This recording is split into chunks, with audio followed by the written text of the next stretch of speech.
आज mainly slide सबको नजर आ रहा है यहाँ पे? Yes sir. Yes sir. Yes sir, आ रहा है। यहाँ पे है using emails, etiquettes, spams and scams. इसमें मुझे उम्मीद है कि इसमें से सारे लोग ईमेल का यूज करते होंगे, या कुछ यूज करते होंगे, कुछ नहीं करते होंगे।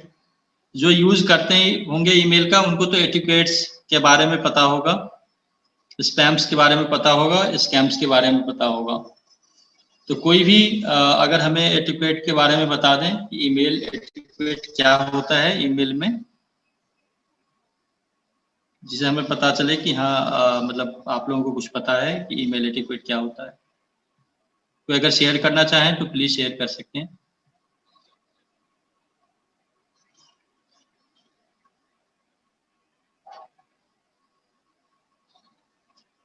अकबर भाई आप ही समझा दो एक बार। जी सर, एक मिनट सर।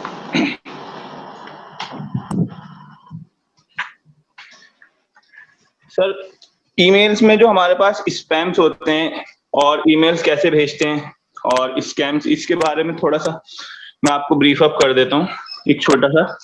कि आपके पास कभी भी मेल्स आते हैं तो आप उन मेल्स को चेक करिए। उसमें अगर सर सबसे पहले हम स्पैम की बात करते हैं। जो स्पैम हमारे पास होता है उसमें मतलब होता है कि वो मेल कोई फ्रॉड होता है जो हमें मेल करता है। अगर हम उसको ओपन कर लेते हैं, हो सकता है कि उसमें वायरस हो और उस वायरस की वजह से हमारे लैपटॉप, हमारे मोबाइल या फिर हमारा ईमेल एड्रेस जो है वो हैक हो सकता है और वो उसका मिसयूज भी कर सकता है। तो फॉर एग्जांपल एक आपके पास ईमेल आया है कोका कोला कंपनी की तरफ से कि आपको 2.5 बिलियन की लॉटरी लग गई है। आप अपने इस पे क्लिक करिए, लिंक पे दिए हुए, और इंफॉर्मेशन डालिए और आपका अकाउंट नंबर वगैरह मांगता है वो।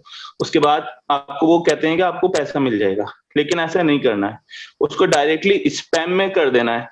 कि अगर आप ईमेल में देखेंगे तो एक स्पैम का फोल्डर भी होता है अलग, जिसमें सारे स्पैम मेल्स चले जाते हैं। मतलब जो अननेसेसरी मेल्स होते हैं वो सारे उसी में ही होते हैं। तो आप उसको स्पैम भी कर सकते हैं। और ईमेल का इस्तेमाल करने का एक तरीका होता है कि किसको भेजना है, हमें उसका ईमेल एड्रेस पता होना चाहिए, सब्जेक्ट क्या हम डाल रहे हैं, फिर बॉडी में हम कैसे उसको डाल रहे हैं। पॉजिटिव वे से हम बॉडी में हमेशा मेल लिखें, कभी भी ऐसी लैंग्वेज में नहीं लिखेंगे जिसको देख के किसी को कोई मेल देखे आपका तो उसको ऐसा लगे कि यार ये क्या लिख रहा है।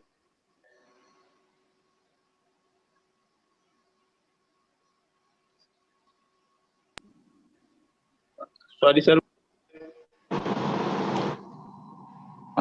हेलो। हाँ अकबर आवाज आ रहा है। जी सर जी। हाँ तो सर ये हमारे एटिकेट्स और स्पैम्स की हमने बात कर ली।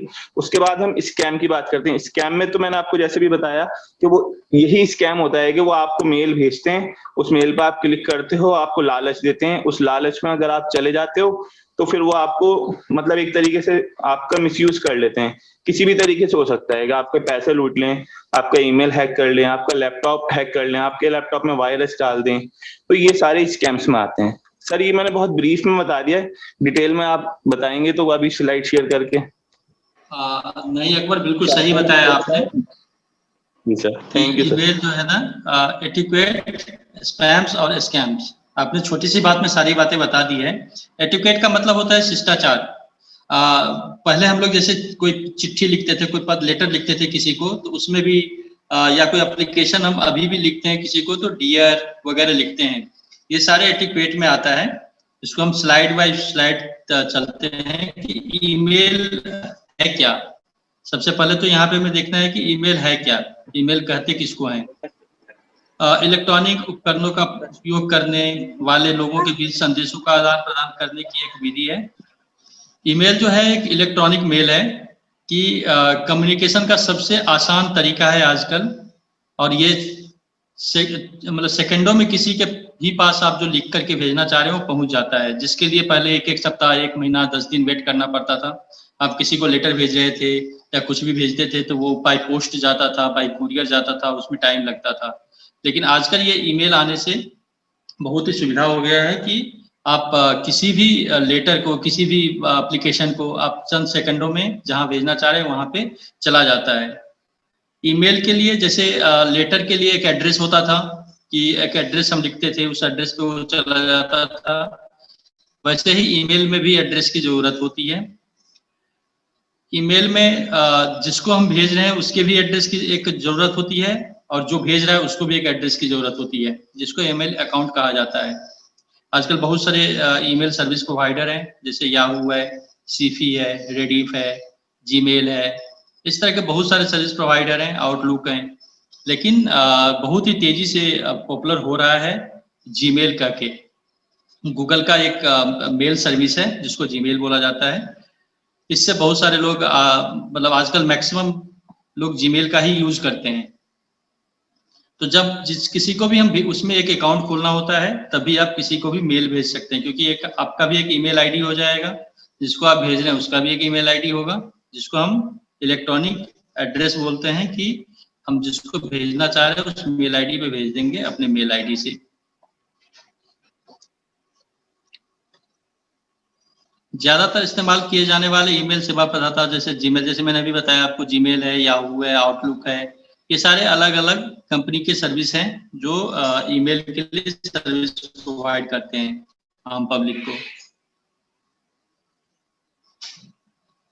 अब हम जैसे अभी अकबर ने बहुत ही छोटे शब्दों में बताया कि ईमेल में हेडर होता है, बॉडी होता है, नीचे में सिग्नेचर होता है।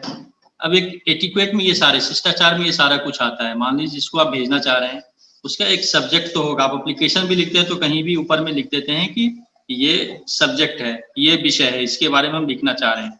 उस सब्जेक्ट ऐसा होना चाहिए कि जब हम किसी को भी मेल लिखें तो वो सब्जेक्ट से उसको पता चल जाए कि इस मेल में लिखा क्या होगा।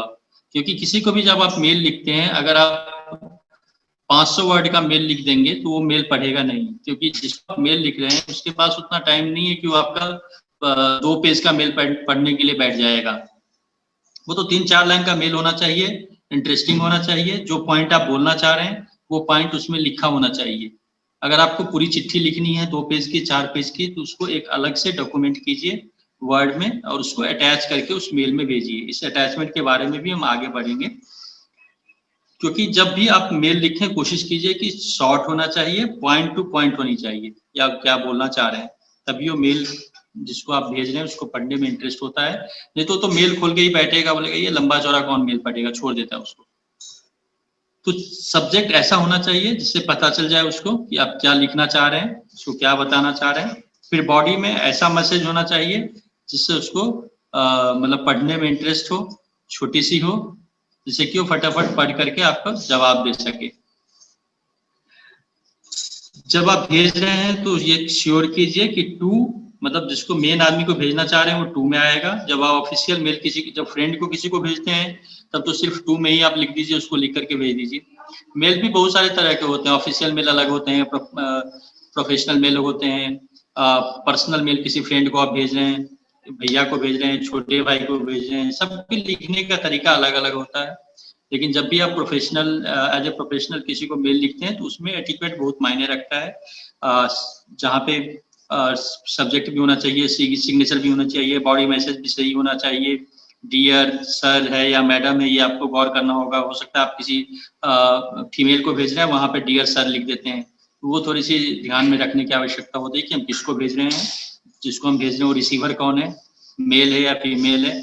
उस हिसाब से वहां पे हम डियर डिसाइड करते हैं कि डियर सर या डियर मैडम। तो ईमेल लिखते समय हमें इन सब चीजों को ध्यान देना है कि हमने एड्रेस जिसको भेजना है प्रॉपर उसी को भेज रहे हैं या गलती से किसी और को भेज रहे हैं। क्योंकि हो सकता है आपके पास जो ईमेल एड्रेस है 4-5 आदमी का एक ही नाम से ईमेल एड्रेस हो, किसी का जीमेल पे हो, किसी का याहू पे हो। अगर हम रॉन्ग सिलेक्शन कर लेते हैं ईमेल एड्रेस का तो भेजना किसी और को होता है और चला जाता है किसी और के पास है। ऐसा होता है नॉर्मली, ऐसी नहीं कि लोग जानबूझ के करते हैं, गलती से हो जाता है धोखा में। धोखा में कभी कभी आप मेल भेजते हैं, अटैचमेंट छोड़ देते हैं कि चलो जो सब चीज हमें लिख करके भेजना था उसी को हम नहीं भेजते हैं और सिर्फ मेल लिख करके भेज देते हैं। तो मेल लिखते समय मतलब बहुत सारी मिस्टेक होती है। उन सारे चीजों को अवॉइड करके बहुत सी तसल्ली से आराम से बैठ करके मेल लिखना चाहिए। मेल लिखने के बाद 3 बार 4 बार 5 बार उसको पढ़े, जब तक हम सेटिस्फाइड नहीं हो जाए कि नहीं मेरा मेल सही है, सही आदमी को भेज रहे हैं, तभी जाकर के आप सेंड बटन पे क्लिक कीजिए और वो मेल चंद सेकंडों में पहुंच जाएगा वहां पे।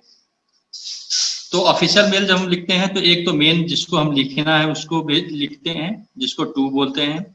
उसके बाद एक कार्बन कॉपी होता है कि किसी और को हमें उसको कॉपी करना है, तो उसको सीसी बोलते हैं, जिसका पूरा नाम कार्बन कॉपी है, वो उसमें चला जाता है। तो टू वाले को सीसी दिखता है और सीसी वाले को टू दिखता है, कि जिसको भेजा गया उसको भी दिखता है, जिसको कॉपी किया गया उसको भी दिखता है। एक नीचे में और कॉलम होता है जिसको बीसीसी बोलते हैं, ब्लैक कार्बन कॉपी। वो ना तो जिसको आप भेज रहे हैं उसको दिखेगा, ना ही जो जिसको बीसीसी मार्क किया उसको दिखेगा। तो इसका नाम ही है ब्लैक कार्बन कॉपी।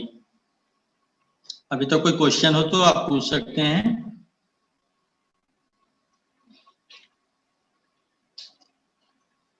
ये बॉडी है जिसको शरीर मतलब संदेश बोलते हैं, मैसेज बोलते हैं, जो हम लिखना चाह रहे हैं। मेन लाइन जो होता है, जो हम टाइप करते हैं कि हम भेजना क्या है, उसको बॉडी बोला जाता है, बॉडी मैसेज। एक मैसेज के मुख्य भाग में पार्ट होता है जो वास्तविक सामग्री है, जैसे कर्मचारी जो किसी भी शैक्षिक प्रशिक्षण में रुचि रखते हैं और उन्हें कल तक अपने सुपरवाइजर से संपर्क करना है। बॉडी मैसेज में हस्ताक्षर या स्वचालित रूप से उत्पन्न पाठ भी शामिल हो सकता है, जो प्रेषक के ईमेल सिस्टम द्वारा डाला जाता है। सिग्नेचर भी होता है नीचे में। आप अपने द्वारा भेजे गए प्रत्येक संदेश के अंत में ईमेल प्रोग्राम के माध्यम से अपने बारे में जानकारी जोड़ सकते हैं। जैसे हस्ताक्षर होता है, जो सिग्नेचर होता है नीचे में, with best regards, warm regards या थैंक यू। नीचे में जब आप लिखते हैं तो वहाँ पे एक प्रॉपर आपका इन्फॉर्मेशन होना चाहिए, नाम, मोबाइल नंबर, अगर किसी कंपनी से भेज रहे हैं तो उस कंपनी का नाम, उसका वेबसाइट, उस कंपनी का एड्रेस, उस कंपनी का कॉन्टैक्ट नंबर, ये जरूर होना चाहिए। अब जब किसी पर्सनल मेल किसी को भेज रहे हैं तो नाम, मोबाइल नंबर कम से कम होना चाहिए, जिससे उसको पता चल जाए, या फिर उसको कॉन्टैक्ट करना है तो आपको इजीली कॉन्टैक्ट कर सके। तो ये सिग्नेचर जो है ईमेल के सेटिंग में होता है, जहाँ से आप चेंज कर सकते हैं, जो एडिट करना चाहे आप एडिट करके उसमें फिक्स कर सकते हैं। जब भी आप किसी को मेल भेजेंगे तो ऑटोमेटिक वो आपके सिग्नेचर के साथ वो मेल उसको चला जाएगा। अनुलग्नक, अटैचमेंट। अनुलग्नक हिंदी है, अंग्रेजी में उसको अटैचमेंट बोलते हैं। जब भी हम कोई फोटो भेजना है किसी को, या कोई स्प्रेड शीट मतलब एक्सेल शीट में कुछ डेटा बना करके मुझे भेजना है, कोई डॉक्यूमेंट टाइप करके मुझे भेजना है 20 पेज, 50 पेज या 1 पेज का, तो उसको अटैचमेंट करके मेल के साथ भेजा जाता है, तो उसको अटैचमेंट बोलते हैं। ये हर्षिका कार्तिक कौन है? उनके मोबाइल से फिर से डिस्टर्ब हो रहा है। हर्षिका कार्तिक कौन है? चांद डिस्टर्ब हो तो हर्षिका कार्तिक को रिमूव कर देना, क्योंकि ये स्टार्ट हो चुका है इनके मोबाइल से। तो मैं वो ध्यान करूँ क्या? हेलो, हाँ सर। ये हर्षिका कार्तिक कौन है? इनके मोबाइल से डिस्टर्ब हो रहा है। अभी जब मैं बोलूं तो इनको रिमूव कर देना। जी सर, जी सर। ठीक है जी। ये ईमेल जब हम किसी को भेजने के लिए जाते हैं जीमेल से, तो ऐसे दिखता है। जब आप खोलते हैं ईमेल को तो सिंपल सा ऐसे दिखता है, टू सीसी बीसीसी सब्जेक्ट, और नीचे में बॉडी मैसेज है।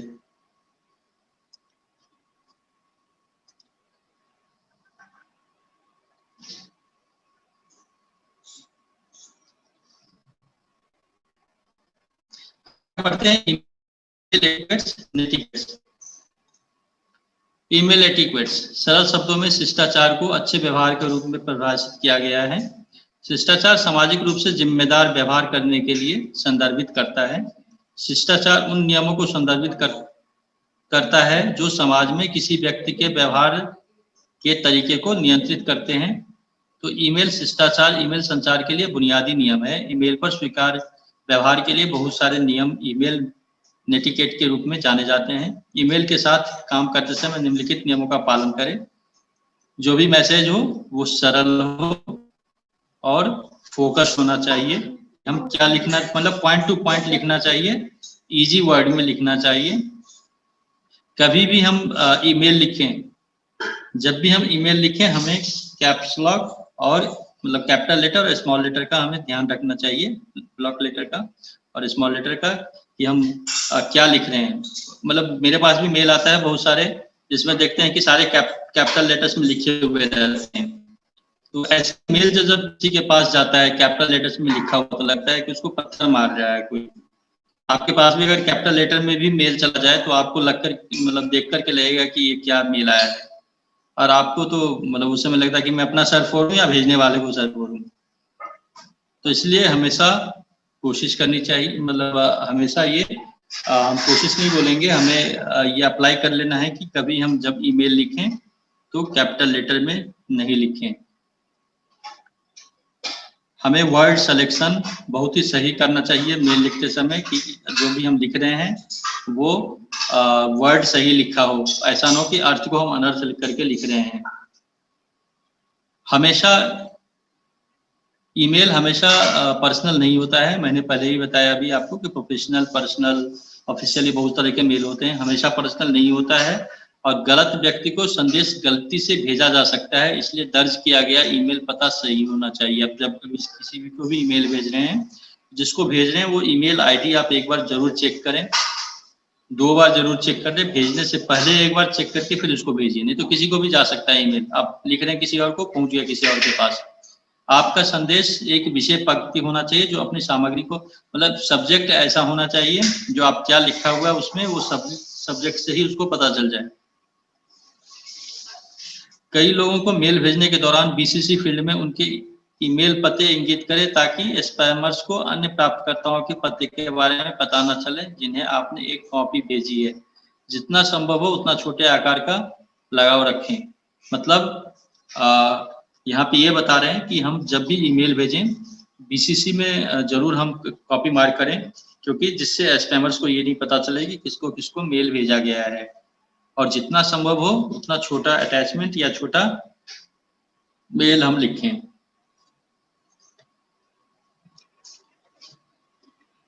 मजेदार टिप्पणियों सहित आपको स्माइलीज को जोड़ना चाहिए, क्योंकि मतलब यहाँ पे कम्युनिकेशन का बहुत सारे तरीके होते हैं।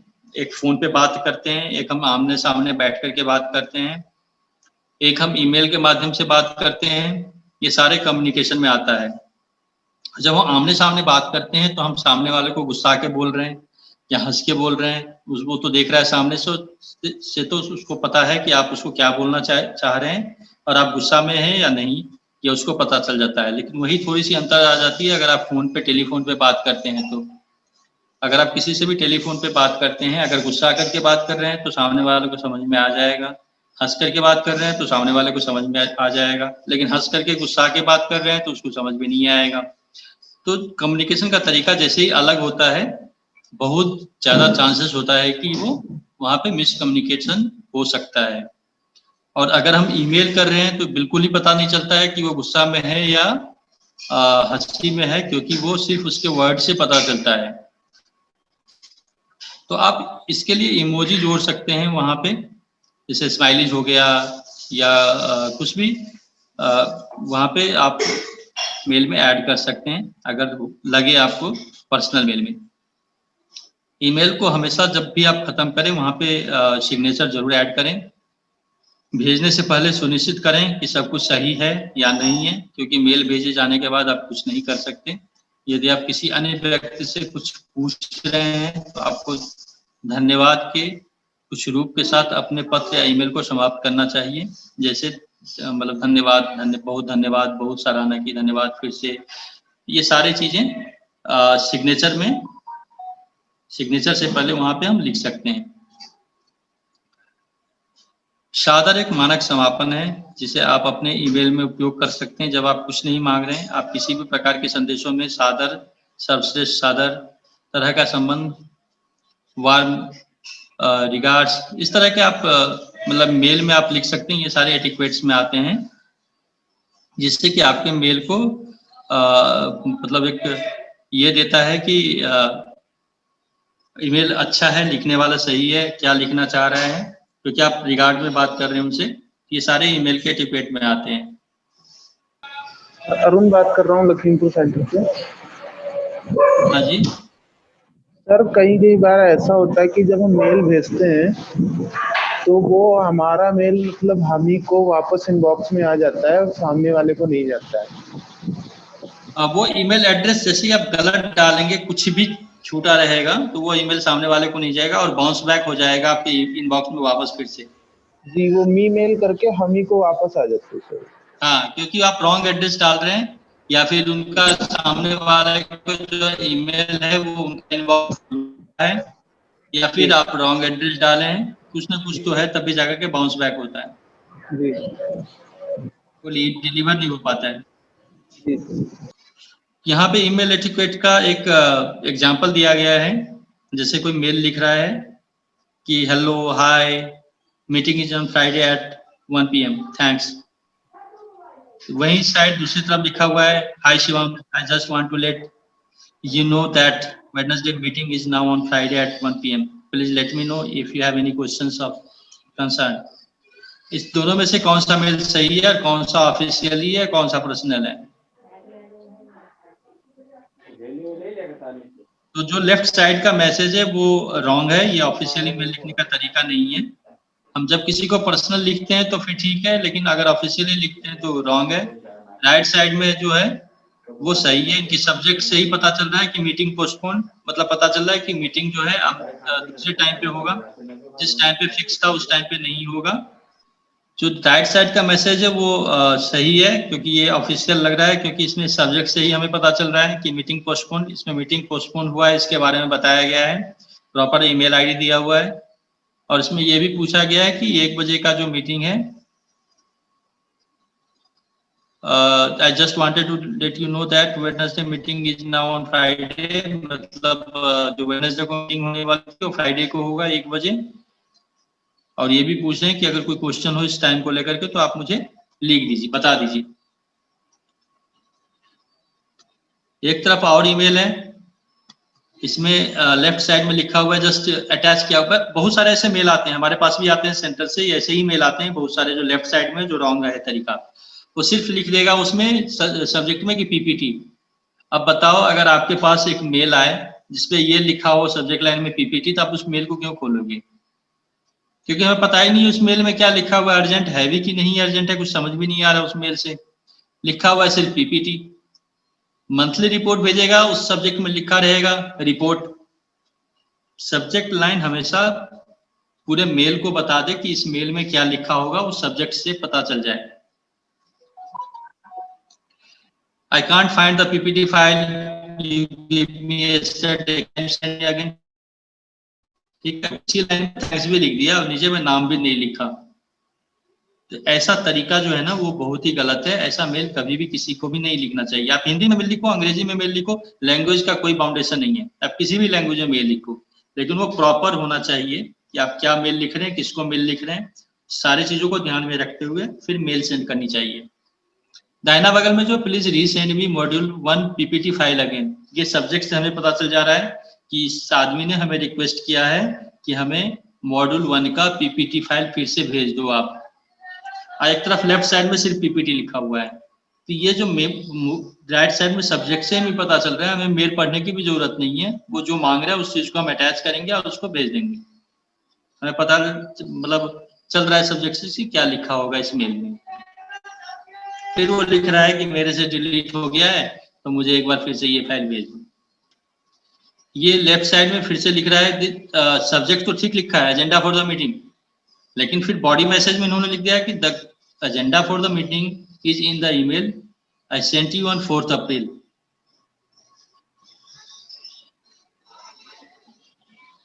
The agenda for the meeting is in this link google.com। यहाँ पे लेफ्ट साइड में ये लिख रहा है कि जो एजेंडा है मीटिंग का वो मैंने आपको ईमेल से 4 तारीख को भेज दिया था, ठीक है। अब जिसको आपने भेजा था वो फिर से 4 तारीख को जाएगा, 4 तारीख को खोजेगा कौन सा ईमेल है, खोजते खोजते उसको जो टाइम 10 बजे होने वाला था वो 9:30 बजे खोजना स्टार्ट किया, 11 बज गया, वो उसको पता ही नहीं चला, 10 बजे का टाइम भी भेज दिया, ठीक है। अब 4 तारीख को खोजेगा, उसके पास एक दिन में 100 मेल आते हैं, तो कहाँ से 4 तारीख का मेल खोजने के लिए जाएगा वो?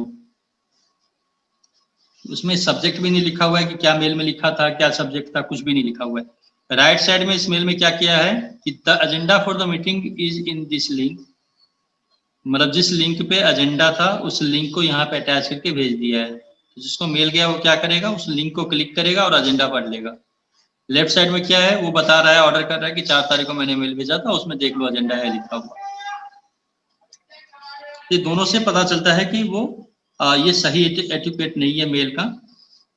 इस मेल में तो कमाल ही कर दिया इन्होंने। जो ऊपर वाला है वो सही है, can you please send me the HR file immediately. ये यहाँ पे कैपिटल लेटर्स का ध्यान में रखा गया है कि हमें क्या लिखना है, कैसे लिखना है, कहाँ पे कैपिटल का स्मॉल होगा यूज होगा, कहाँ पे स्मॉल का यूज होगा। नीचे वाले में सारे कैपिटल लेटर्स में लिख दिए, can you please send me the file HR file immediately. तो ये तरीका गलत है यहाँ पे मेल लिखने का।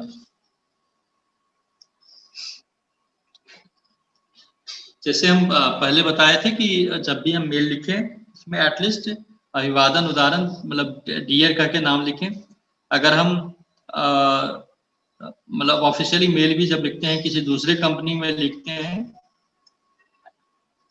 किसी को भी, उसका अगर नाम मुझे पता है तो हम जरूर लिखें कि डियर मिस्टर दिस, मतलब ये बात हुई थी आपसे और ये हम करना चाह रहे हैं।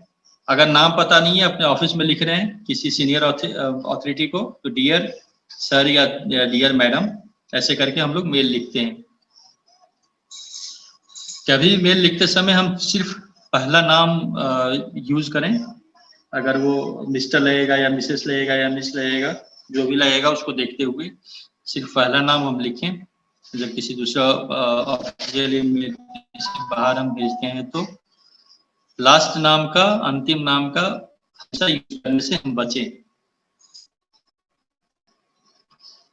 अब हम आते हैं स्पैम और स्कैम्स पे। अभी तक कोई ईमेल का चैप्टर खत्म हुआ है? अभी तक कोई क्वेश्चन है आप लोगों को तो पूछ सकते हैं, फिर हम स्पैम्स और स्कैम्स पे चलेंगे। कोई क्वेरी, कोई क्वेश्चन हो तो, या कोई साझा कुछ करना चाहें? एक क्वेश्चन है यहाँ पे कार्बन कॉपी का फिर से एक्सप्लेन करने के लिए कोई कर सकता है कार्बन कॉपी का एक्सप्लेन? मैंने बताया था अभी कि ब्लैक कार्बन कॉपी क्या होता है, बीसीसी कोई बता सकते हैं?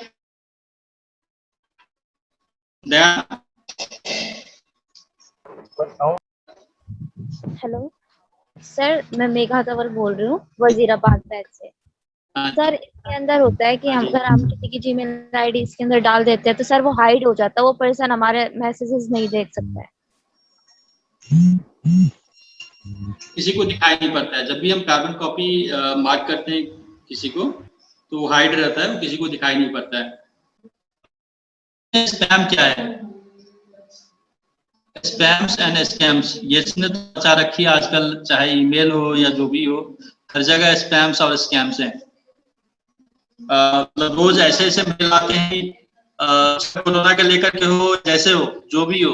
मतलब मैं सिर्फ फिशिंग से इसको नहीं जोड़ता हूँ, स्पैम्स में ही जाओ कि गलत प्रचार प्रसार किए जाते हैं किसी भी पेंडेमिक को लेकर, इससे ये हो जाएगा, अब ये थर्ड वेव आ गया, सेकेंड वेव खत्म नहीं हुआ, बहुत सारे मतलब कुछ भी हो रहे हैं आजकल स्पैम्स और स्कैम से। फिशिंग, लॉगिन विवरण और संवेदनशील डेटा चोरी करने का लक्ष्य है। स्पैम बल्क सूचियों में अवांछित ईमेल भेजकर, मैं इसको अपनी भाषा में समझाता हूँ कि जो स्पैम्स है, अकबर आपने बिल्कुल सही बताया था, जो स्पैम्स है, स्पैम मेल का मतलब होता है कि वो ऐसे ऐसे मेल आएंगे कि या तो रातों रात आपको करोड़पति बना देगा, ऐसे मेल आएंगे जो 10,000 के सामान है वो 500 रुपये में आपको मिल जाएगा। ऐसे मेल पे लिंक आएंगे जिसको आप जैसे क्लिक कीजिएगा आपके सिस्टम हैक हो जाएंगे और आपके सारे लैपटॉप या कंप्यूटर या मोबाइल किसी से भी डेटा चोरी हो जाएगा। तो और वो इजीली आइडेंटिफाई किया जा सकता है कि ये स्पैम है या स्कैम्स मेल है, अगर हम थोड़ी सी सावधानी बरतें, थोड़ी थोड़ी छोटी छोटी बातों पे अगर हम गौर करें। सबसे पहले तो हम ये अवॉइड करें कि जिसको हम जानते हैं, जिसका मेल हमें आया है, क्या हम उसको जानते हैं कि नहीं जानते हैं। जिस ईमेल आईडी से मेल आया हुआ है वो ईमेल आईडी का सही होगा। ईमेल आईडी अगर आप ईमेल कंटिन्यू यूज करते हैं तो आपको पता चल जाएगा कि जिस ईमेल आईडी से मेल आया है वो कितना सही है या सही नहीं है। क्योंकि आपके पास ऐसे मेल आते हैं जिस मेल का कभी आपने फॉलो अप नहीं किया, जिस कंपनी को आप कभी जानते नहीं है, जिस कंपनी को आपने कोई कांटेक्ट नहीं किया, जिस कंपनी में आपने कभी जॉब के लिए अप्लाई नहीं किया, ऐसे ऐसे कंपनी से मेल आएंगे कि आपको जॉब दे रहे हैं, और आप जैसे उसको क्लिक करेंगे आपके लैपटॉप, कंप्यूटर या मोबाइल पे वो लिंक आ जाता है, कोई डेटा चोरी स्कैम का कुछ ना कुछ, या तो वायरस डाउनलोड हो जाता है ऑटोमेटिक, या रैंसमवेयर डाउनलोड हो जाता है, स्पाईवेयर डाउनलोड हो जाता है, कुछ ना कुछ डाउनलोड हो जाता है, और आपका जो सेंसिटिव डेटा है वो चोरी होने का चांसेस उससे बढ़ जाता है। जैसे मान लो कोई भी बैंक है, बैंक जितने भी बैंक है, क्या उसके पास इतना पैसा नहीं कि उसका अपना डोमेन होगा? आप देखोगे कि मेल आएगा state bank of India @yahoo.com, SBI क्या कभी भी ऐसा मेल आईडी यूज करेगा? कभी नहीं करेगा। ICICI @gmail.com, customer service ICICI @gmail.com। तो जो भी बैंक है या जो भी MNCs हैं या जो भी जितने भी बड़े बड़े कंपनीज हैं, आजकल छोटे छोटे कंपनीज भी सबके अपने डोमेन है, सब अपने डोमेन से मेल करते हैं किसी को भी, अपने डोमेन वाले। हमारी भी अपनी डोमेन है read-india.in, या फिर हम अगर पर्सनल आईडी से भेज रहे हैं तो आपको पता है कि एक मेल किसने भेजा है, तभी आप उस मेल को खोल रहे हैं। लेकिन हम लोग छोटी छोटी चीजों को असावधानी मतलब सावधान नहीं रहते हैं, और उस मेल को हम लोग ओपन करते हैं, उसको खोल देते हैं। या कोई लिंक रहता है जिसमें ये लिखा हुआ रहता है कि आप इसको क्लिक करोगे तो आपको एक गाड़ी मिल जाएगी लॉटरी में, आप इसको क्लिक करोगे तो आपको घड़ी मिल जाएंगे, हम इसको क्लिक कर देते हैं। तो ऐसे छोटी छोटी चीजों का हम गौर करें, हम बहुत सारी चीजों से बच सकते हैं। जो भी ईमेल है, ईमेल सर्विस प्रोवाइडर है, चाहे वो जीमेल है या याहू है, वो क्या करता है कि जब भी बल्क में किसी भी एड्रेस पे आता है उसको वो स्पैम में दे देता है, भले ही वो आप काम का भी कुछ मेल क्यों ना हो। मान लो मैंने आपको कंटिन्यू एक साथ 15-20 मेल भेजा, मेरा मेल भी आपको स्पैम में चला जाएगा। जितने भी ईमेल सर्विस प्रोवाइडर है वो क्या करता है कि जो भी मेल आता है, मान लो मेरे मेल आईडी पे किस तरह का मेल आता है, कहाँ से ज्यादा मेल आता है, वो सारी चीजों को एनालिसिस करता रहता है, एनालाइज करता रहता है कि ये मेल कहाँ, इनके पास कौन सा मेल ज्यादा आता है, किस कारण से मेल आता है। उससे थोड़ा भी हट के कोई भी मेल मेरे आईडी पे आएगा, ऑटोमेटिक वो स्पैम में चला जाएगा। तो कंपनी की तरफ से वो रूट किया हुआ है कि ये मेल इनका हो सकता है नहीं हो, और उस कारण से कोई काम का भी मेल हो तो कुछ मेल स्पैम में चले जाते हैं। एक जो स्पैम मेल आता है आपके पास या स्कैम मेल आता है, उसको आप फिल्टर भी कर सकते हैं, लेकिन फिल्टर कितने ईमेल को करें, क्योंकि एक ईमेल तो है नहीं, एक ईमेल को फिल्टर कीजिएगा दूसरे ईमेल से मेल आना स्टार्ट हो जाएगा, स्पैम मेल। इसलिए फिल्टर तभी आप कर सकते हैं जब आपकी सारी ईमेल आईडी की पता हो कि कौन कौन से मेल हमारे पास आ सकते हैं। तो बेहतर तरीका वही है कि हम अपनी थोड़ी सी कॉमन सेंस अगर हम लोग यूज करें और उस चीज को देखें कि मतलब गौर करें मेल पे। कॉमन सेंस का मतलब मेरा यहाँ पे ये है कि हम उस मेल को अगर गौर करें कि ये मेल कहाँ से है, मेरे काम का है कि नहीं है, इसका डोमेन सही है कि नहीं है, इस सब चीजों को गौर करके हम बहुत सारे मेल बल्क स्पैम या स्कैम मेल से हम बच सकते हैं। बहुत सारे मेल को जैसे ही आप क्लिक करोगे वो कोई गलत साइट आपको खोल देगा, कोई गलत साइट रूट हो जाएगा। आप देखते होगे कभी कभी आप खोलना चाह रहे हो कोई मतलब कंपनी का वेबसाइट, ऑटोमेटिक किसी और वेबसाइट पे चला जा रहा है आपका। अगर आपके लैपटॉप में कंप्यूटर में जैसे ही कोई स्पैम वगैरह कुछ भी होगा तो वो जैसे हैकर्स होते हैं, मतलब हाईजैक कुछ साइट होते हैं जो आपके वेबसाइट को हाईजैक करके किसी और वेबसाइट पे ले जाता है। आप मान लो एग्जांपल दे रहा हूँ कि आपने खोला readindia.ngo, वो ऑटोमेटिक चला जाएगा किसी और साइट पे और आप सोचोगे कि ये क्या हो गया।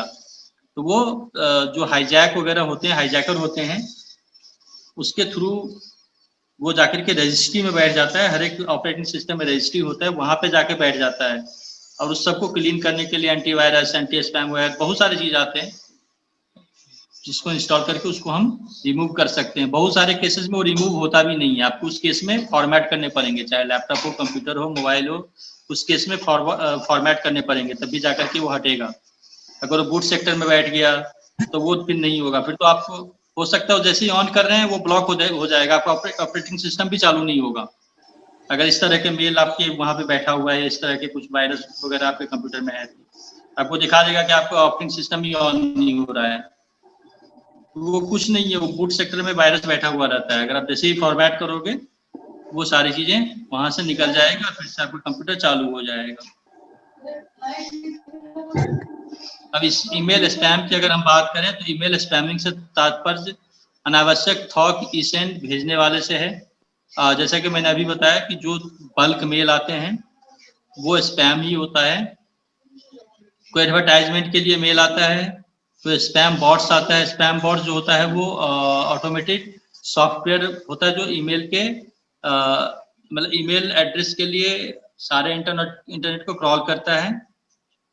ईमेल स्पैम को जंक ईमेल भी कहा जाता है। ये ईमेल के माध्यम से थोक में भेजे गए संदिग्ध संदेश है।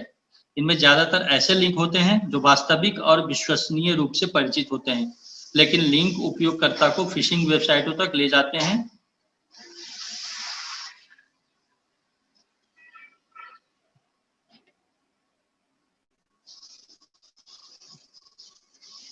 जो मैलवेयर को होस्ट करता है। सभी स्पैम गैर कानूनी नहीं है, लेकिन इनमें से कुछ है। मैंने बताया कि ऐसा नहीं कि सारे स्पैम इलीगल होते हैं। कोई कुछ सही जो आपके काम का भी मैसेज है वो स्पैम में चला जाता है। कभी कभी ऐसा होता है, तो स्पैम में चेक करके उसको हम रीसेंड कर सकते हैं, अपने इनबॉक्स में ले सकते हैं। अगर हमें स्पैम मेल मिलता है तो हम क्या करें? अपने आप को स्पैम से बचाने के कुछ तरीके यहाँ दिए गए हैं। तो इसे नहीं खोलें। स्पैम के बारे में सबसे अच्छी बात यह है कि यह आपको इनबॉक्स में आता है, इसे किसी भी तरह से नहीं खोलना है, इसका जवाब नहीं देना है। यहाँ तक कि ईमेल के निचले भाग में अनसब्सक्राइब ब्लर पर क्लिक करने पर भी प्रेषक द्वारा इसे सकारात्मक माना जा सकता है। यह सबूत है कि आपने ईमेल पढ़ा और इसके साथ बातचीत की। आपके ईमेल पते की पुष्टि भी करता है। व्यक्तिगत जानकारी कभी भी नहीं दें। जो इन्फॉर्मेशन होता है कभी भी हम शेयर नहीं करें। अपने उपयोगकर्ता नाम, खाता संख्या या अन्य व्यक्तिगत जानकारी का अनुरोध करने वाले ईमेल के जवाब में कभी भी कोई व्यक्तिगत जानकारी दर्ज ना करें। आजकल बहुत सारे मेल आते हैं सर्वे के लिए कि अच्छा आपसे ये सर्वे करना है, ये इन्फॉर्मेशन यहाँ पे भर दो। बहुत सारे ईमेल इस तरह के आते हैं। बहुत सारे यूनिवर्सिटीज से आते हैं कि ये फलानी यूनिवर्सिटी से कोर्स करना है, आप ये डिटेल्स यहाँ पे भर दो। हम लोग इन सब चीजों को अगर कहीं पे कुछ करना है तो ऑब्वियसली हम भरेंगे, लेकिन इन सारी चीजों से बचना चाहिए। अगर वहाँ पे उनका कोई ईमेल आईडी है या वहाँ पे उनका कोई कॉन्टैक्ट नंबर है तो उसके द्वारा हम कम्युनिकेट करें। किसी साइट पे हम अपना कोई भी पर्सनल इंफॉर्मेशन हम शेयर नहीं करें, क्योंकि हमें नहीं पता कितना ये तो ऑथेंटिक है। ये हो सकता है वो गलत भी हो सकता है किसी यूनिवर्सिटी के नाम से कोई और ने उसको क्रिएट कर रखा हो, ले रखा हो और वहां से पर्सनल इंफॉर्मेशन सबके ले रहे हो सकता है। तो इसलिए इन सब चीजों से हमें बच करके रहना चाहिए और जितना कम इंफॉर्मेशन हो हम कोशिश करें इंटरनेट के माध्यम से हम शेयर करें। मैंने बोला आपको कि स्पैम मेल जब आता है तो ऐसा नहीं कि वो सही है, हमें पता करना चाहिए जो सेंडर है वो क्या है। हेडर में ईमेल भेजने वाले का नाम क्लिक करें और किसी भी संदिग्ध ईमेल पर पता देखें। यह एप्पल या आपके क्रेडिट कार्ड कंपनी से होने का दावा कर सकता है, लेकिन जब भेजने का पता जो.स्मिथ या किसी ऐसे देश से होता है जहां आपका कोई संपर्क नहीं है तो आप जानते हैं कि आपके पास एक स्पैम ईमेल है। जैसे ही आप गौर करेंगे ना किसी भी ईमेल को तो आपको पता चल जाएगा कि आपके काम का है कि नहीं है। आजकल अगर आप ईमेल अभी भी खोलो तो आपके काम का एक मेल होगा, बाकी 100 में से 99 मेल स्पैम होंगे। उस ईमेल को बिना खोले इमीडिएट डिलीट कर देना चाहिए। इसे अपने इनबॉक्स में स्पैम के रूप में चिन्हित करें। अपने ईमेल इंटरफेस में स्पैम या जंक मेल सुविधा का उपयोग करके एक ईमेल को स्पैम के रूप में रिपोर्ट करें। ईमेल सेवा आपकी स्पैम रिपोर्ट से जानती है कि आपको प्राप्त जंक ईमेल की मात्रा को कम करने में मदद मिलेगी। जो ईमेल आपका काम का नहीं हो या तो उसको पढ़े नहीं, उसको डिलीट कर दें या उसको रिपोर्ट कर दें। यहाँ पे उसको ब्लॉक भी कर सकते हैं सेंडर को। जब सेटिंग में आप जाएंगे वहां पे ब्लॉक करने के लिए दिया हुआ है कि what to do when you receive spam mail. Spam में जाइए, वहां पे ब्लॉक सेंडर कीजिए। इन्हें अपने इनबॉक्स से फिल्टर करें। किसी विशिष्ट व्यक्ति या कंपनी के संदेश को स्वचालित रूप से ट्रेस करने के लिए अपने ईमेल प्रोग्राम में फिल्टर सेट करें जो अक्सर आपको स्पैम भेजता है। इस तरह आपको उन संदेशों को कभी नहीं देखना है। सबसे आसान तरीका है, अगर आप नहीं जानते हैं कि ये किसने भेजा है, कहाँ से आया है, क्यों आया है, किसी कंपनी का जॉब लेटर है, ऑफर लेटर है जिस कंपनी में आपने अप्लाई ही नहीं किया है, और आपसे हो सकता है उस एप्लीकेशन के बदले में कुछ 50 रुपया 100 रुपया मांग रहा हो, तो ऐसे मेल को कभी भी देखना नहीं चाहिए। जो आपने किया ही नहीं उस मेल का आपके पास कैसे आ जाएगा बिना इंटरव्यू का कॉल लेटर और कुछ भी। तो हमेशा इन सब चीज़ों से बचना चाहिए। स्पैम मेल को आप ब्लॉक कर सकते हैं सेटिंग में जाकर के, उसका सारे ईमेल के सेटिंग में जाकर के, वहां से अगर आप जाएंगे तो स्पैम, ब्लॉक, सेंडर सब कुछ लिखा रहता है, लेकिन आप कितने सेंडर्स को ब्लॉक करेंगे, एक सेंडर्स तो है नहीं। मिनिमाइज कर सकते हैं सेंडर को, लेकिन आप सारे को ब्लॉक करना मुश्किल है।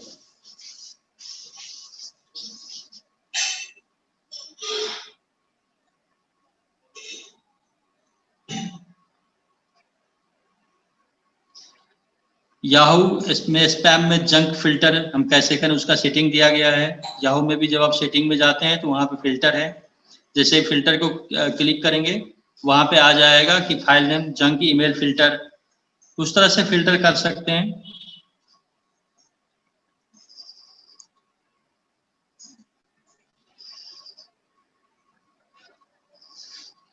जैसे ही आप फिल्टर में जाते हैं सेटिंग में, वहाँ पे फिल्टर्स एंड ब्लॉक्ड एड्रेस दिया हुआ है, क्रिएट अ न्यू फिल्टर दिया हुआ है। आप लोग एक बार जो भी ईमेल यूज करते हैं एक बार सेटिंग में जाकर के और एक बार देखना कि ये सेटिंग क्या है, कितने हम एड्रेस ब्लॉक कर सकते हैं, कितने हम स्पैम मेल को ब्लॉक कर सकते हैं, कितने जंक मेल को हम फिल्टर कर सकते हैं। एक बार ये सेटिंग देखना आप लोग। जब ट्यूसडे को हमारा नेक्स्ट सेशन होगा हम आपसे पूछेंगे, हम एक बार जा करके इस सेटिंग को अपने से खुद से कर करके देखें, और ट्यूसडे को जब हमारा नेक्स्ट सेशन होगा तो इसको हम एक बार प्रैक्टिस कर सकते हैं, या कोई हमें शेयर करके दिखा सकते हैं कि ऐसे हमने उस सेटिंग में जाकर के चेंज किया था। मैं उसमें डेप्थ में नहीं जा रहा हूँ, ये कितना भी डेप्थ में जाऊँ अगर आप उसको करके नहीं देखेंगे तो हमें पता नहीं चलेगा। इसलिए ये हमारा टास्क है कि ट्यूसडे को आप लोग एक बार सेटिंग को देख करके हमें बताएं कि हमने कैसे स्पैम मेल को, जंक मेल को हम फिल्टर किया था। वायरस आप लोगों को सबको पता होगा, जिनको भी कंप्यूटर आता है, कि वायरस क्या होता है। सर जैसे आपका कंप्यूटर कोई हैक कर ले या फिर कोई कंप्यूटर में दूसरा वायरस डाल दे, ऐसा कुछ? सर वायरस एक प्रोग्रामिंग लैंग्वेज ही होती है, मतलब कंप्यूटर में अगर हम बात करें तो एक तरीके से प्रोग्रामिंग लैंग्वेज होती है, प्रोग्राम्स होते हैं जो कि एक आदमी ही बनाता है, मतलब कोई डेवलपर ही उसको बनाता है, और वो उसको कंप्यूटर को अल्टरनेट वे से चलाने के लिए उसमें मतलब जैसे एक फॉर एग्जांपल हमारे कंप्यूटर है, उसकी एक प्रोग्रामिंग लैंग्वेज है, वो उस प्रोग्रामिंग लैंग्वेज के ऊपर चल रहा है। अभी कोई वायरस जो उन्होंने कोडिंग की है वो उसकी लैंग्वेज से हटके उसको दूसरे रास्ते पे चलाता है, तो वो जब आ जाता है तो कंप्यूटर अपने सीधे रास्ते से हटके टेढ़े रास्ते पे चलने लगता है, तो उसको हम वायरस कहते हैं। और वहां पर हमारे साथ प्रॉब्लम ये आती है कि जो हम करना चाहते हैं वो नहीं कर पाते हैं। फॉर एग्जांपल हमें कोई विंडो क्लोज करनी है, हम नहीं कर पाएंगे, वो वायरस बीच बीच में उसको इंटरफेयर करता रहेगा। वायरस जब हमारे कंप्यूटर, लैपटॉप या मोबाइल में कहीं भी इफेक्ट करता है तो या तो वो स्लो हो जाता है, या फिर डाटा करप्ट हो जाता है, या कंप्यूटर स्टार्ट ही नहीं होता है, या कभी कभी देखो ये कंप्यूटर आपने स्टार्ट किया फिर से रिस्टार्ट हो जाता है, आपने स्टार्ट किया फिर से रिस्टार्ट हो गया, फिर से, मतलब बार बार होते रहते हैं ऐसा, और आप परेशान हो जाते हो। तो ये सारे वायरस के बहुत सारे साइड इफेक्ट हैं। वायरस डेटा भी चोरी करता है, कंप्यूटर को हैक भी करता है। वायरस के नाम ऐसे ऐसे होते हैं, और सारे जितने भी वायरस हैं सब इंटरनेट के माध्यम से ही आता है। तो वायरस मतलब सारे वायरस खराब नहीं है, सारे वायरस मतलब वायरस कभी भी अच्छा नहीं होता है, वायरस खराब ही होता है। लेकिन क्या होता है कि कुछ उसमें भी कुछ अच्छे वायरस हैं, कुछ बहुत ही बुरे वायरस हैं। कुछ वायरस सिर्फ कंप्यूटर स्लो करता है, कुछ वायरस कंप्यूटर को बार बार स्टार्ट करता है, कुछ वायरस जो डेंजर वायरस है वो तो डेटा ही करप्ट कर देता है। डेंजर वायरस है वो कभी भी डेटा आपके पास रहने नहीं देगा, डेटा को करप्ट कर देगा, उल्टा पुल्टा कर देगा, आपको कोई काम ही नहीं कर पाओगे आप। तो वायरस एक प्रोग्रामिंग लैंग्वेज है जो कोई कंपनी डेवलप करती है, फिर उसको इंटरनेट के माध्यम से छोड़ा जाता है। इंटरनेट का माध्यम मतलब ईमेल भी हो, कुछ भी हो, इंटरनेट के माध्यम से छोड़ा जाता है। किसी अटैचमेंट, गलत अटैचमेंट के द्वारा छोड़ा जाता है।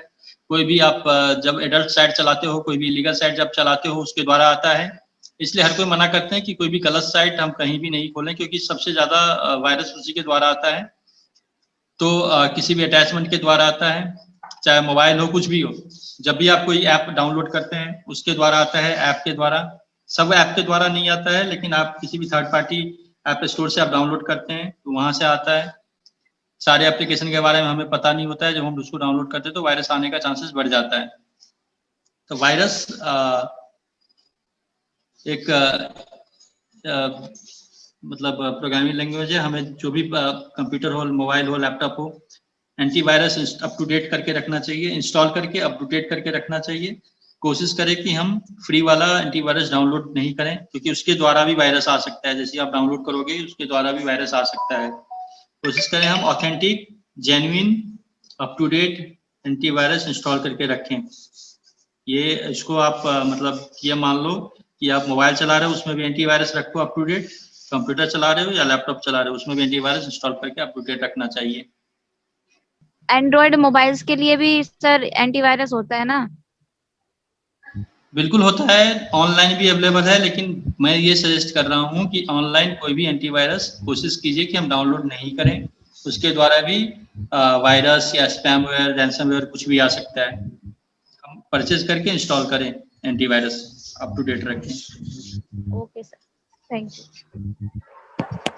हेलो सर, तो ये हैकिंग के बारे में दोबारा रिपीट कर देना सर। देखो, हैकिंग मतलब जो भी स्पैम मेल आता है या कोई भी जंक मेल आता है, आप देखो कोई मेल आया आपके नाम से आई लव यू कह करके, या मेल आया कोविड-19 कह करके मेल आया, वो हो सकता है उस पर ऐसा लिंक हो जिसको आप जैसे ही क्लिक करेंगे, उसको ओपन करेंगे तो आप में कोई ना कोई आपके कंप्यूटर में या लैपटॉप में कोई ऐसा लिंक आ जाएगा या कोई स्पाईवेयर आ जाएगा जो आपके सिस्टम को धीरे धीरे कंट्रोल में लेकर के हैक कर लेगा। हैक का मतलब सिर्फ कंप्यूटर या लैपटॉप नहीं होता है, वेबसाइट भी हैक होता है। बहुत सारे मिनिस्ट्रीज के आप अगर न्यूज़पेपर पढ़ते होंगे तो देखते होंगे कि उस कंट्री का आज ये वेबसाइट हैक हो गया था। तो हैकर्स की एक ग्रुप है, बहुत ही पढ़े लिखे, मतलब ऑलमोस्ट इंजीनियरिंग सब होते हैं और सबके सब हैकिंग में एक्सपर्ट होते हैं। तो किसी न किसी लिंक के द्वारा ही, चाहे वो सॉफ्टवेयर को या कंप्यूटर को या वेबसाइट को, वो लोग हैक करते हैं। देखो, आप बचने के लिए हम लोग तो बस एक ही चीज सजेस्ट करते हैं कि एंटीवायरस जेन्युइन, ऑथेंटिक आप डाउनलोड करके अप टू डेट करके रखें। लेकिन क्या है कि सारे एंटीवायरस सारे वायरस को पकड़ते, मतलब पकड़ नहीं पाते हैं। सारे बीमारी की इलाज इमीडिएट नहीं होता है, क्योंकि रोज वायरस डेवलप हो रहे हैं, रोज एंटीवायरस डेवलप हो रहे हैं। वायरस के भी लाखों तरह के वायरस हैं। तो जैसे ही आप उसको अप टू डेट करते रहेंगे एंटीवायरस को, वो तभी हो सकता है जब जेन्युइन एंटीवायरस हो आपके लैपटॉप या कंप्यूटर में इंस्टॉल। उसको आप अगर कंटिन्यू अप टू डेट करते रहोगे तब जाकर के हो सकता है वो वायरस में उसको पकड़ में आ जाए, उसको डिलीट कर दे आपके कंप्यूटर से। ओके सर, एक बार ऐसे हुआ सर कि सर मेरे एक फ्रेंड था, तो फ्रेंड के ही मेल आईडी से मेरे को मैसेज आया था सर, और मैंने उससे पूछा तो वो कह रहा था मैं कोई मैसेज नहीं किया हूँ। फिर इसके लिए क्या कर सकते हैं सर? देखो, ये बहुत ही मतलब क्रिटिकल क्वेश्चन है कि आपका फ्रेंड बोल रहे मैंने मेल नहीं भेजा था और आपके ईमेल आईडी में आपके फ्रेंड के आईडी से ही मेल आया था। अगर थोड़ा सा भी कोई अंतर नहीं हो तब तो ऐसा थोड़ी सी संभव नहीं है कि किसी के आईडी से मेल आए और आपको वो बोले कि मैंने नहीं भेजा है। ऐसा नहीं हो सकता है, ठीक है। वो अगर थोड़ा भी अंतर नहीं हो मेल आईडी में तो, या फिर वो हो सकता है लॉगिन करके छोड़ दिया हो, कोई और मेल कर दे रहा हो जो उसको पता ही नहीं हो, वो अपने सेंट से भी डिलीट कर दिया हो, सेंट आइटम से भी। ऐसा चांसेस बहुत ही कम है। नहीं आया था इसलिए बता रहा हूँ। हाँ, मैं समझ रहा हूँ, मतलब ये ऐसे केसेस आते हैं, लेकिन मतलब ऐसा अगर आप गौर करेंगे तो हो सकता है जैसे हम मोबाइल में मेल आईडी से लॉगिन रहते हैं, यस सर, ठीक है। लेकिन हो सकता है लैपटॉप में भी ऐसा ही लॉगिन हो, उन्होंने सीधा ब्राउज किया हो और मेल भेज दिया हो, उनको पता ही नहीं है कि वो अपने मेल आईडी से लॉगिन है। ऐसा हो सकता है कोई और भेज दिया हो और डिलीट कर दिया हो सेंट आइटम से। मान लो आपके लैपटॉप से मैं लॉगिन करूँ और मैं लॉग आउट नहीं करूँ, ऐसे ही छोड़ दूँ, तो आप किसी को भी मेल करके मेरे आईडी से उसको डिलीट तो कर ही सकते हैं। मुझे थोड़ी ना पता होगा कि आपने क्या मेल भेजा है किसी को। तो यस ऐसे चांसेस हैं, ऐसी बात नहीं।